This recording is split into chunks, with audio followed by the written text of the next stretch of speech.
खुलुमबाय, आं निरन नार्जारि बड' निउस चेनेलाव गासैखौबो बरायहरनाय जाबाय।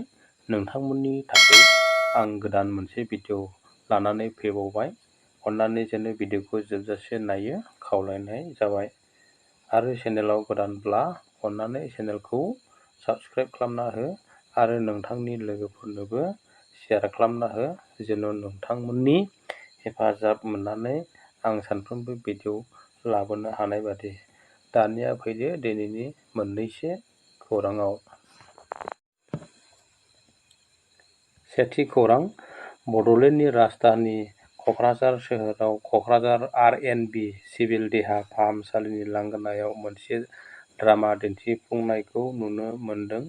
बेनो जाबाय खनसेल' बाहाय जाग्रा प्लास्टिकनि जोहै सुस्रांख' हायि मैलाखौ सिन्था खालामना बै भावथिनाखौ क'क्राझार आर.एन.बि. देहा फाहामसालिनि लांगोनायाव सांग्रांथि भावथिनाखौ दिन्थिफुङो। नेशनेल केडार कर्प्स एबा एन.सि.सि. धुबुरीनि हेफाजाबै बै भावथिनाखौ दिन्थिफुंनाय जायो। मख'नो गोनांदि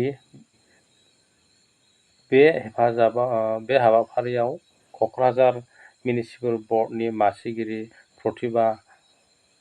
मासिगिरि मुस्रिमा प्रतिभा ब्रह्म, क'क्राझार सरकारि फरायसालिमानि गोरायुं डक्टर दिमासा दैब्रां मुसाहारि, क'क्राझार सरकारि फरायसालिमानि एन.सि.सि. केयार टेकार अफिसार डक्टर राजिसा बिथांमोनजों लोगोसे थानाय धुबुरीयाव आसाम बियान एन.सि.सि. नि मावफारिया बिथांमोनाबो बाहागो लाफानायखौ नुनो मोननाय जादों।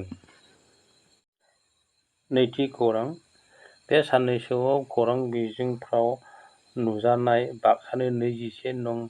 बियाबनि सालबारि इउ.पि.पि.एल.नि हानजाया गावजों गाव प्रेसिडेन्ट बिबानखौ लानानै दुंहाव थासारि जानायनि सायाव संदाननो मिरु इउ.पि.पि.एल.नि गाहाय नेहाथारि राजु नार्जारि बिथाङा जाथाइसालियाव नुजाहैनायखौ खौरां बिजोङाव नुनो मोननाय जादों। बेजों लोगोसे दिनैनि खौराङा बेखिनियाव जोब्बाय लोगोफोर। भिडिअखौ जोबजासे नायनायनि थाखाय बयनिसिमबो गोजोन्थों।